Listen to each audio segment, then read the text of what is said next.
Nursing officer बनी रंजना पटेल, गांव में भव्य स्वागत। बुद्धिपुर गांव की रंजना पटेल के नर्सिंग ऑफिसर बनने पर पूरे क्षेत्र में खुशी का माहौल है। उन्हें मुख्यमंत्री योगी आदित्यनाथ द्वारा नियुक्त पत्र प्रदान किया गया। गांव पहुंचने पर ग्रामीणों ने ढोल नगाड़े और फूल मालाओं से उनका जोरदार स्वागत किया। बसापुर मैदान से गांव तक भव्य रोड शो निकाला गया, जिसमें बड़ी संख्या में लोग शामिल हुए। रंजना के पिता सुधाकर पटेल ने बेटी की सफलता पर गर्व जताया और इसे मेहनत का परिणाम बताया। इस दौरान उदय प्रताप पटेल, प्रदेश सचिव अपना दल एस युवा मंच, डॉक्टर संतोष पटेल, महेंद्र प्रसाद पटेल, फुलगेन पटेल, जिलेदार पटेल, मिश्री लाल विश्वकर्मा, लाल बहादुर पटेल, कुंदन दुबे सहित अन्य ग्रामीण व गणमान्य लोग उपस्थित रहे।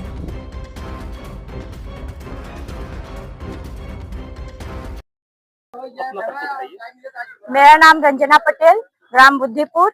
मेरे पापा का नाम है श्री सुधाकर पटेल, मेरी माँ का नाम है श्रीमती सुमन देवी और मेरे पास 2 भाई और 2 बहन है। एक बड़े भाई का नाम है चंदन पटेल जो एक बिल्डर है और मेरे छोटे भाई का नाम है अभिषेक पटेल जो प्रेजेंट में नीट की तैयारी कर रहा है और मेरी छोटी बहन है जिनका नाम अर्चना पटेल, वो प्रेजेंट में एएनएम पास आउट की है और कंपटीशन की तैयारी कर रही हूँ। मैं मेरी पढ़ाई प्रारंभिक स्टार्ट हुई प्राइमरी स्कूल बुद्धिपुर से, वहां से मैंने पास आउट किया। इसके बाद स्वामी राम नरेश इंटर कॉलेज में मेरा एडमिशन हुआ जो मेरे घर के पास बगल में है। इसके बाद मेरी पढ़ाई 1 साल बैक हुआ क्योंकि पैसे की इशू की वजह से और थोड़ा कुछ फैमिली इशू था, इसी वजह से और गाइडेंस की कमी थी कि मैं क्या करूं क्या ना करूं, मुझे समझ में नहीं आ रहा था। इसके बाद इसके बाद वो विजय भैया जो है आदिपुर के डॉक्टर विजय कुमार पटेल जो वो मेरे पापा से बोले कि इनका बी फार्मा में एडमिशन करवा दीजिए। फिर इसके बाद जब मेरा बी फार्मा में एडमिशन हो रहा था बंगलौर में, वहाँ किसी कारणवश नहीं हो पाया। 2-3 बार हमने ट्राई किया, नहीं हो पाया। तो भैया के बगल में ही एफपीएससी है जो नेवढ़िया के पास है, तो वहाँ के एक एएनएम के हस्बैंड ने बोला कि आप अपने बहन का एडमिशन नर्सिंग में क्यों नहीं करवाते। तो भैया पापा से बोले तो पापा बोले नहीं, हमारी लड़की नर्सिंग नहीं करेगी। तो इसके बाद भैया बोले नहीं, वो बहुत पुण्य का काम होता है। तो भैया ने मेरा सेल्स स्कूल जो नर्सिंग है हरौआ वाराणसी में, वहाँ पापा के लिए बोले। तो पहली बार जब मेरे पापा एडमिशन कराने गए तो मेरे पापा का एक्सीडेंट हो गया। तो वहाँ पर लोग आए मेरे घर पर, बोले देखिए पहली बार ही लड़की का एडमिशन करवाने जा रहे हैं, अशुभ हो गया। अब मुझे ताने तो इतने मिले हैं कि मैं और मेरे भगवान के सिवा कोई नहीं जान सकता। आज जो भी है मैं अपने माता पिता और अपने माँ जो मेरी जगत आदि शक्ति जगत जननी माँ जगदम्बा माई विंध्यवासिनी है, जिनकी कृपा से मैंने लगातार टॉप किया। मैं कॉलेज में मेरा पढ़ाई जब कंप्लीट हुआ सेल्स कॉलेज से, तो इसके बाद मैंने क्या किया, कोचिंग में गुरु कृपा नर्सिंग कोचिंग जो मेरे सर थे किसी के अंडर में वो पढ़ाते थे, आइडियल नर्सिंग क्लासेस है, वहां पर मुझे पढ़ाया और समझाया बेटा तू जैसे करो। मेरे सर का नाम है आचार्य बीपी सर जो कि प्रेजेंट में बीएचयू में डॉक्टर है, और एक मेरे सर का नाम है डॉक्टर मोहित कुमार यादव, और एक मेरे सर का नाम है डॉक्टर राम कुमार जो कि वो प्रेजेंट में वो गुरु कृपा कॉलेज में कोचिंग में पढ़ाते हैं। जो उन्होंने मुझे बहुत सपोर्ट किया, मोहित सर और बीपी सर इतना मुझे सपोर्ट किया। मैं वहां लगातार उनके यहाँ टॉपर स्टूडेंट रही।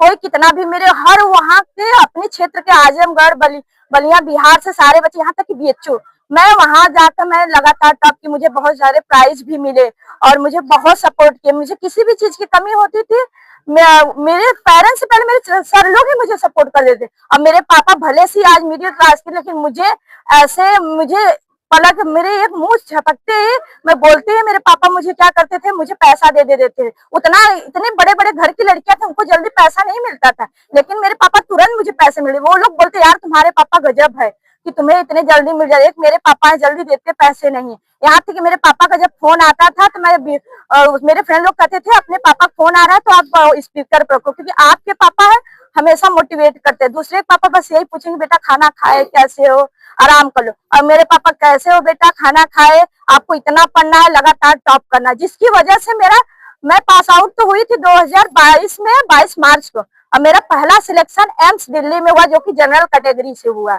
उसके बाद मैंने एडमिशन कराना चाहा तो मेरे सर ने मुझे मना कर दिए, क्योंकि मेरा यहाँ पर एक जॉब में और निकल गया था बिहार में सीएचओ कम्युनिटी हेल्थ ऑफिसर जिसे सामुदायिक स्वास्थ्य कहते हैं। उसके बाद वही पोस्ट मुझे मिला यहाँ जौनपुर में, जो नवंबर में, वो कम्युनिटी हेल्थ ऑफिसर। तो वो लोग बोले कि आप बेटा पढ़ाई प्राइवेट से कर लो, आपकी फर्स्ट प्रायोरिटी है जो नौकरी। तो मैंने वहाँ नौकरी करना, यहाँ मैं अभी प्रेजेंट में सीएचओ अधिकारी हूँ मनियाहू ब्लॉक के अंतर्गत जगन्नाथपुर में। मैंने अपने क्या किया, हम अभी जो आपको सम्मानित किया गया है, हाँ, किस पोस्ट के लिए सम्मानित किया गया? मुझे नर्सिंग ऑफिसर के रूप में, जो कि MLL मोतीलाल मेडिकल कॉलेज के, मेरा रैंक था 367, जनरल कैटेगरी से मैंने पास आउट किया है।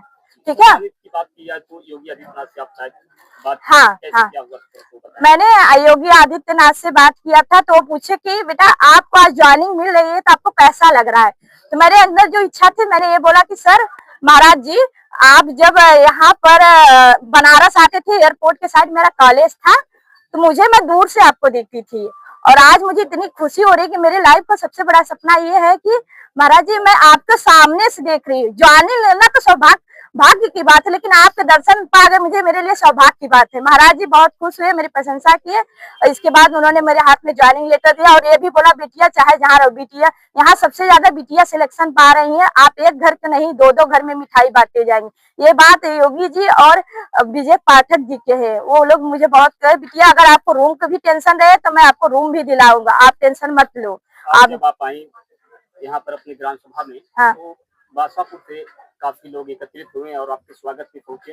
क्या कहेंगी अपने उम्र की जो छात्र छात्राएं भी तैयारियां कर रही हैं, नौकरी उन्हें मिले, उनके लिए क्या प्रेरणा देंगी और किस तरह से वो तैयारी करें ताकि वह भी अपने भविष्य को उज्जवल बना सकें? पहले मैं सभी लोग का धन्यवाद देना चाहती हूँ, अपने माता पिता, अपने परिवारगण को और अपने ग्राम क्षेत्रवासी को, कि इन्होंने, मैंने इमेजिन नहीं किया था कि इतना अच्छा मेरा भव्य स्वागत करेंगे। मुझे बहुत अच्छा लगा। और रही बात, मैं पढ़ने के लिए युवाओं के लिए यही बोलूंगी, आप पैसे की प्रॉब्लम मत कीजिए। अगर आपके पास हौसले है ना तो आप कुछ भी कर सकते हो। सरकार ने बहुत योजनाएं चलाई है, पेपर फॉर्म है, आप अपने मेहनत पर भरोसा रखो। पैसे की बात नहीं, बात आप कितना मेहनत कर रहे हो, कैसे कर रहे हो। मैंने पढ़ाई ऐसे किया, मैं ड्यूटी दिन में करती थी। एक कम्युनिटी हेल्थ ऑफिसर इतना मेंटली प्रेशर वाला ड्यूटी है कि आप वहाँ एक टीम की लीडर हो। अगर आपकी कोई टीम अगर आपकी गलती करती हो उसका पनिशमेंट आपको मिलेगा। ठीक है। मैंने वहां से ऑनलाइन कोचिंग करते हुए और मैं वहां पर भी टॉप करती थी। और मैं मेरा ये था, मैं 14-15 घंटे पढ़ाई करती थी, जो कि मैं क्या बोलते कि यहाँ पर प्रेजेंट में मैं दिन में ही पढ़ाई, मेरा पढ़ाई शेड्यूल ये था कि मैं जॉब से आती थी 5 बजे, 4 बजे मेरी जॉब पे छुट्टी होती थी। मैं 5 बजे से पढ़ना स्टार्ट करती थी, रात को 1:30 बजे तक मेरी पढ़ाई होती थी। उसके बाद मैं सोती थी और मुझे 6 बजे किसी भी हाल में उठना है, मेरा ऑनलाइन क्लास चलेगा। 8 बजे तक मैं मॉर्निंग में पढ़ाई करती थी। इसके बाद खाना पीना बना के फिर वही ड्यूटी पे भी टाइम मिलता था तो मैं ड्यूटी पे 2-3 घंटे पढ़ाई कर लेती थी, अपना सारा काम कंप्लीट करते हुए। उस हिसाब से आपको लक्ष्य मिला? हाँ बिल्कुल मिला। हाँ बहुत मिला। यहाँ की मुझे अच्छे जगह सिलेक्शन हुआ। मैं दिल्ली एम्स हर स्टूडेंट का सपना होता है, जो कि मैंने वहाँ जनरल कैटेगरी से फाइट किया। आज तक मेरा जितना सिलेक्शन हुआ है, बस ये जो पोस्ट पर क्या बोलते हैं जो मैं रिजाइन दूंगी वो BC कैटेगरी से हुआ, बाकी सब मैं जनरल से पास आउट की हूँ।